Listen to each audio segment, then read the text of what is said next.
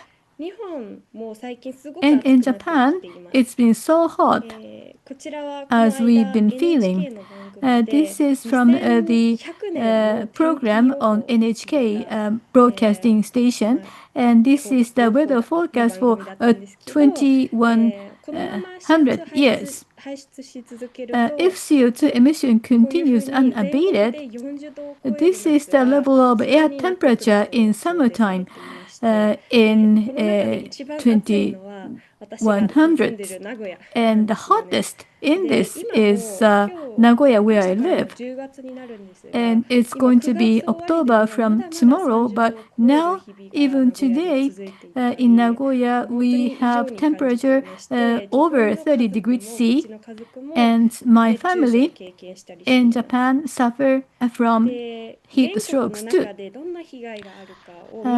We studied as plaintiff what kind of impact do we have from climate change. There are many impacts in Japan already. For instance, an increase of people with heat strokes, and the people have to use air conditioner longer than before, leading to a more power bill. And houses, some of the plaintiffs had their houses destroyed by the typhoon. And also, the sports activities are limited or restricted in summertime, and also the prices of food, such as vegetables, have gone up. So those are the actual impact we experience from climate change. And if the situation goes on, at the end of this century, the temperature may rise by almost 5 degrees C, and even with the current level of temperature increase like 2 degrees, we have seen such abnormal weather and natural disasters getting more intense.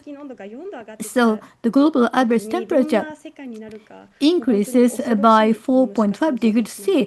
This would be a hellish situation. We might not be able to live safely on this planet.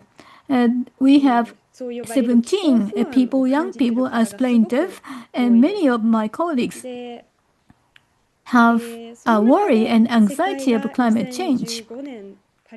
And in 2015, a Paris Agreement was achieved with a shared goal for the world, 1.5 degrees.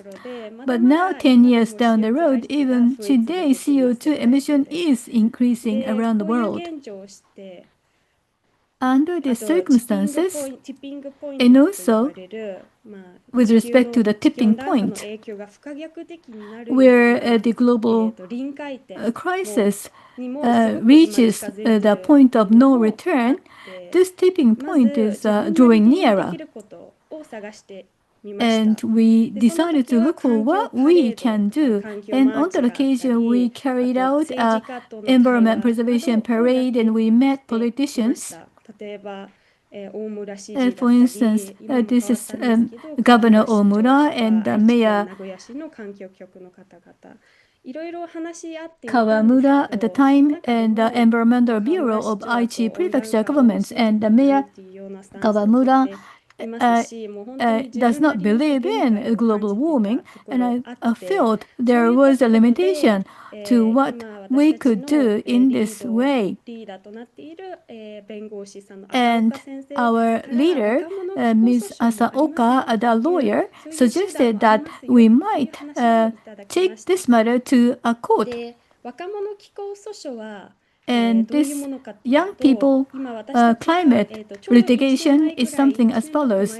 Just about 1 year ago, we took this case to the Nagoya District Court.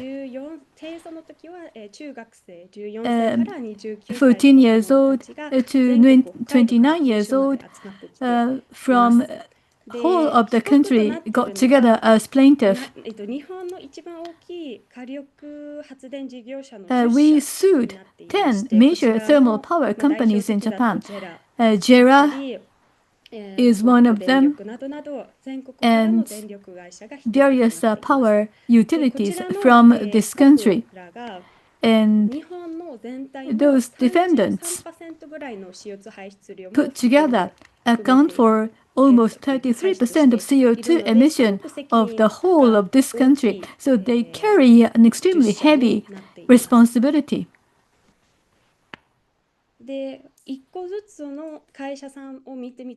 If you look at each defendant power generator,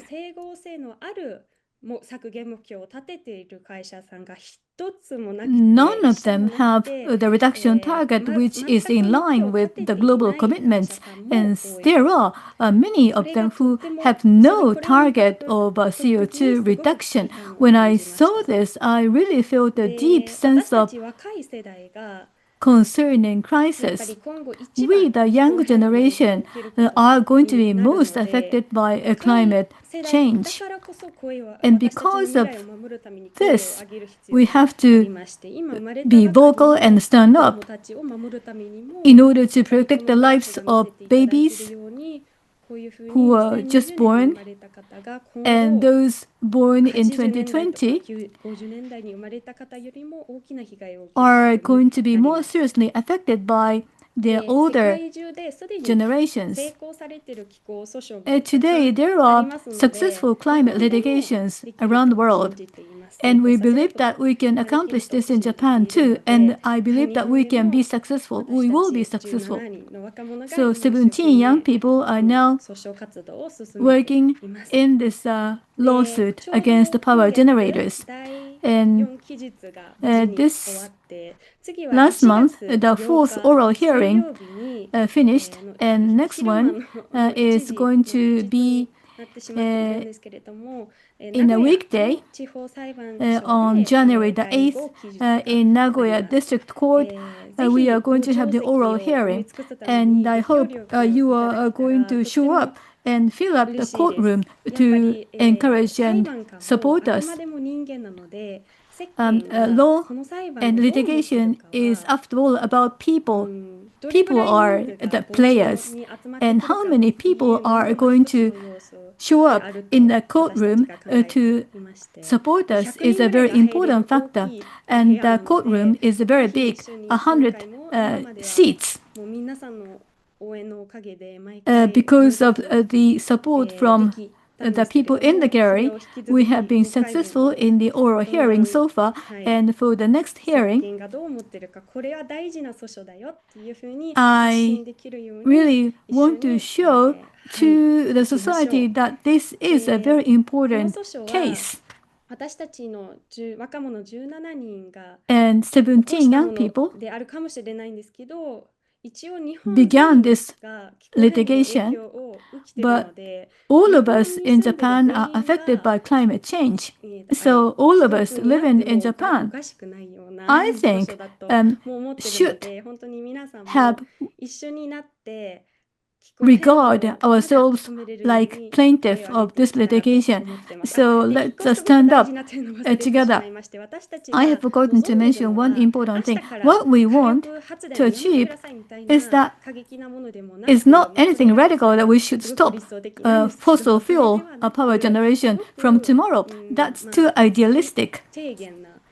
What we would like to achieve is a minimum target.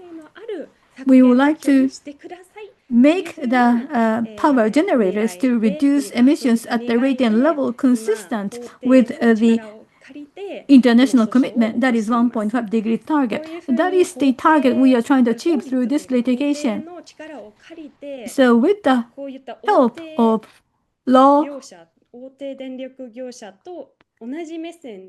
on the same footing with the major power companies, and that is our right to stand in a court.